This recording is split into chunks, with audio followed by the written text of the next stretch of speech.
এখানে আছি বলে কি দাসীবাদী নাকি? কি ভেবেছে নাকি ওরা? কিন্তু মা, অরূপদা তো আমাদেরকে কোনোদিন কাজের লোক বলে মনে করেনি। মাথা মোটা নাকি তুই? আমি ওই বড়লোক বাড়ির মেয়েটার কথা বলছি। দেখেছিস ওর হালচাল?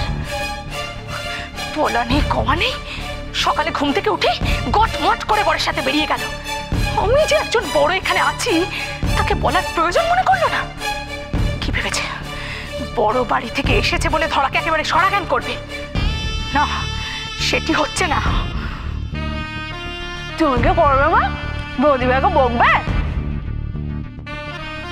ওই মেয়েটাকে কি করে শায়েস্তা করতে হয় সে আমি ভালো করেই জানি।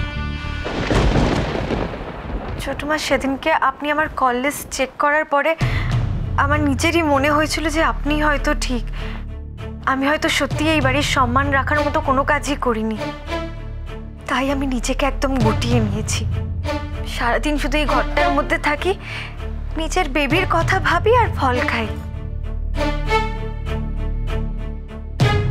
এবারের ভালো কিছু না করতে পারি, কিন্তু খারাপ করেছে এবারের, সেটা আমি কারোর মুখে আর কখনো শুনতে চাই না।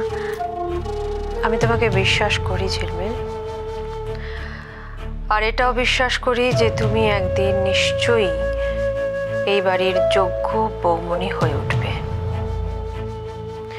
কিন্তু কি বলতো, এই বাড়ির এখন যা পরিস্থিতি আর তোমার শরীরের যা অবস্থা, তাতে আমার মনে হয় তোমার এই এই সব কিছুর থেকে কিছুদিন একটু দূরে থাকা উচিত। আমি তো দূরেই আছি ছোট মা। এই ঘরের মধ্যে আমি নিজেকে নির্বাসন দিয়েছি। অব্রত আমার খেয়ালই রাখে না, আর এবারের সবাই তো এখন কনককে নিয়ে ব্যস্ত না। নেহাত আমি আছি বলে আমার মেয়েটাকে একটু দেখে শুনে রাখতে পারছি, নইলে বিশ্বাস করেন বেয়ান, এবারে চাকর বাকর পর্যন্ত ওর খাওয়া দাওয়ার দিকে একটুও নজর নেই গো। সবাই সবাই কনকের চিন্তা নিয়ে ব্যস্ত। আমি সেই জন্যই বলছিলাম মিসেস গোস্বামী, দেখছেন তো বাড়ির পরিস্থিতি, এখানে সুস্থ মানুষও অসুস্থ হয়ে পড়ছে। মাকে তো দেখলেন। আর আমি চাই না এরকম শরীরের অবস্থায় ঝিলমিলের কোনো ক্ষতি হোক। আমার মনে হয় ওর আপনার সঙ্গে আপনার বাড়িতে গেলে ভালো থাকবে।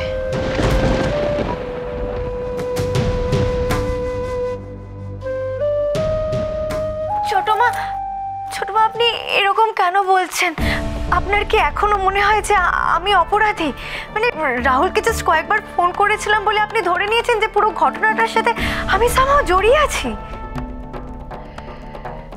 সেটা যে নয় সেটা তো তুমি বলেছো ঝিলমিল। তারপরেও তোমার কেন এরকম মনে হচ্ছে যে আমি এখনো সেই কথাটাই ভাবছি? কারণ আপনি আমাকে ইনডাইরেক্টলি এই বাড়ি থেকে চলে যেতে বলছেন।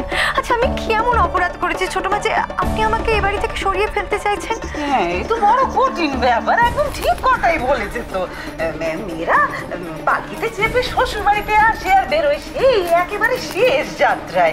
আমাদের কনকটা যেমন বেরোলো, সে না হয় খুন খারাপি করে নিজের পাওনা শাস্তি পেয়েছে, কিন্তু আমার মেয়ে হঠাৎ করে কি এমন আপনার চোখ উসুল হলো যে আপনি ওকে উঠে পড়ে লেগেছেন বাড়ি থেকে তাড়ানোর জন্য, বলেন বাপের বাড়ি পাঠানোর জন্য? কি এমন করেছে ও? কি দোষ করেছে? দোষ গুণের কথা এখন থাক মিসেস গোস্বামী। আমি চাই না এই পরিস্থিতিতে ঝিলমিলের মনের ওপর কোনো চাপ পড়ুক। যা বলার তা তো বলেই দিয়েছেন বেয়া, এখন নতুন করে আর কি চাপ পড়বে? মা প্লিজ, তুমি চুপ করো তো। তুমি তো দেখে এসেছো যখনই কনকের কিছু হয়েছে সবসময় দোষ আমার উপরই পড়েছে। এখন এসব বলে কি লাভ? তুই থাম তো, আমি যা বলছি বলতে দে। আমরা দুজন মিলে গোটা বিয়ে বাড়িতে ওনার মেয়ের কেচ্ছা চাপা দিয়ে গেলাম। কোথায় আমাদের বাবা মা করবে তা না, উল্টে আমার মেয়েকে ঘর ছাড়া করার ফোন দিয়ে এসেছেন। হ্যাঁ, কেন কেন? এ বাড়িটা কি আপনার নাকি? এ বাড়িটা কি আপনার যে আপনি বলবেন আর আমার মেয়ে বাড়ি ছেড়ে চলে যাবে? ছোট মা, আই সরি, মানে মায়ের হয়ে আমি আপনার কাছে ক্ষমা চাইছি। আসলে মা হঠাৎ হঠাৎ কিসব রাগের মাথায় বলে দেয় না, বিশ্রী কাণ্ড ঘটিয়ে ফেলে। যদি আপনি বলেন আমি চলে যাব, শুধু কনকটার জন্য একটু মন খারাপ করবে আমার। আসলে নিজের বোন তো। বেশ, তুমি যদি থাকতে চাও এ বাড়িতে থাকতে পারো। তবে মিসেস গোস্বামী, আপনাকে একটা কথা বলি, এ বাড়িতে ঝিলমিলের দেখাশোনা করবার লোকের কোনো অভাব নেই। তাও যদি আপনার মনে হয় যে ওর দেখাশোনা ঠিক মতন হচ্ছে না, তাহলে আপনি ওকে আপনার সঙ্গে আপনার বাড়ি নিয়ে যেতে পারেন। আর সেটা যদি না চান, তাহলে ও এখানে থাকুক, আপনি একটু আমাদের কয়েকটা দিন একা থাকতে দিন।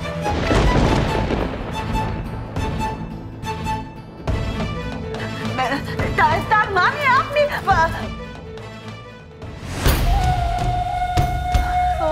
ও ঝিলমিল, না, এবার বোঝো ঠালা।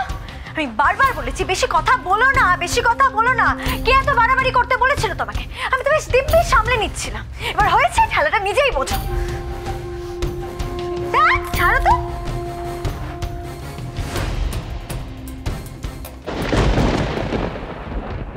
বৌরানী,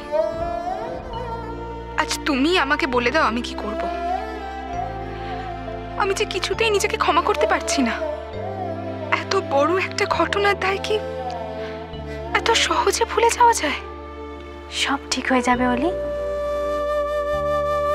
আগে কি হয়েছে সেটা ভুলে গিয়ে নতুন জীবনটাতে নিজেকে শুধু একটু মানিয়ে নাও, মন দিয়ে সংসার করো, দেখবে ভালো থাকতে থাকতে নিজের খারাপ সময়টাকে কবে মন থেকে মুছে ফেলতে পেরেছো। বৌরানী, বৌদি ভাই, মার না শরীরটা খুব খারাপ জানো তো। কি বলছো? অরূপকে জানিয়েছো? মা তো অরূপদার ওষুধই খায়। আসলে ওই বিয়ে বাড়িতে প্রচুর খাটাখাটনি গেছে তো তাই। ও হ্যাঁ, তোমাকে যেটা বলতে এসেছিলাম, অরূপদা তো দুপুরে খেতে আসবে, কিন্তু এদিকে তো রান্না বান্না কিছুই করা হয়নি। মা না খুব চিন্তা করছিল যে কি হবে। কিন্তু মুন্নি, আমি তো এসব কিছুই। ও, আমি তোমাকে সব দেখিয়ে দেবো। তুমি রান্নাঘরে তো চলো, ডাল ভাত আলু ভাত বানাতে পারবে তো? ডাল ভাত পারবো, কিন্তু ব্যাস ব্যাস তাতেই হবে, তুমি চলো না। ও হ্যাঁ, কালকে তো বউ ভাতের প্রচুর মাছ মাংস পড়ে আছে, ওগুলো দিয়ে আমাদের হয়ে যাবে। কিন্তু মুন্নি, ওগুলো খেলে তো অসুখ করবে। একে বাসি, তারপর বিয়ে বাড়ির মশলা দেওয়া খাবার। তা বলে অত মাছ মাংস ফেলে দেবো নাকি? তুমি একবার খেয়ে দেখো না, দারুণ টেস্ট। না না না, আমি আমি ডাল ভাতই খেয়ে নেবো। কি হয়েছে রে? অলিরও শরীর খারাপ নাকি? না না মা, বৌদিভাই বলছিল কালকের খাবার খাবে না, বাসি তো তাই। আসলে তোমাদের ও বাড়িতে তো এমন খাবার সব রোজই ফেলা যায়, তাই না? তাই খাবারের মূল্যটা বোঝো না। আমরা তো গরিব মানুষ, খাবার ফেলা দেখলে খুব মায়া লাগে জানো। আর অরূপটাও হয়েছে তেমনি, খুব কষ্ট করে বড় হয়েছে তো। খাবার ফেলা গেছে জানতে পারলে ও মনে খুব কষ্ট পাবে। না, কিন্তু ওগুলো তো ঠিক আছে, হয়েছে, ওসব নাই তুমি নাই খেলে। আসলে আমি ভাবছিলাম যে বলবো অরূপটা তো সারাদিন খেটে খুটে ফিরবে, ওকে দুটো গরম ভাত করে দিতে। আর আমারও তো শরীরটা ভালো নেই যে তোমাকে কিছু একটা বানিয়ে খাওয়াবো আমি। মুন্নি, তুমি চলো, আমাকে দেখিয়ে দেবে। যা যা মুন্নি, যা, ওকে একটু দেখিয়ে দে। আমার শরীরটা খুব একটা ভালো লাগছে না। যা যা। বৌদিভাই চলো চলো, রান্নাঘরে চলো, চলো তাড়াতাড়ি চলো।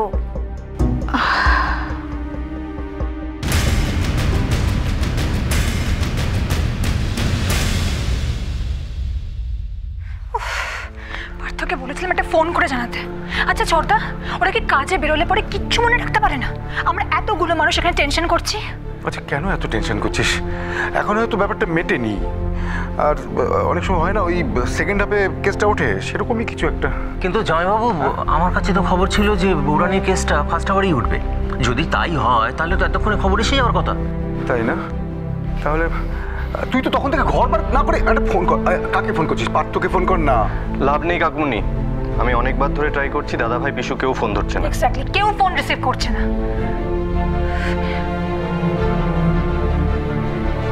ওই তো এসে গেছে। উফ, তোরা এত লেট করছিলিস বলে না? আচ্ছা কি কি হলোটা কি ওখানে?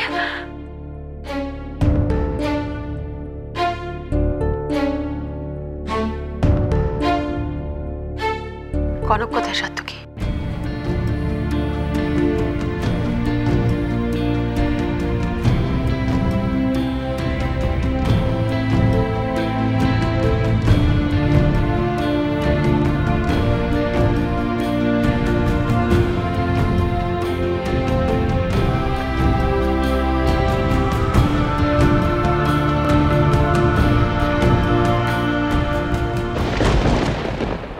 রাহুলের দিদি তিস্তা যদি কেসটা তুলে নেন তাহলে আর কোনো সমস্যাই থাকে না, কারণ কেসটা উনি করেছেন। কিন্তু কথা হলো ওনাকে সেই রিকোয়েস্টটা করবে কে?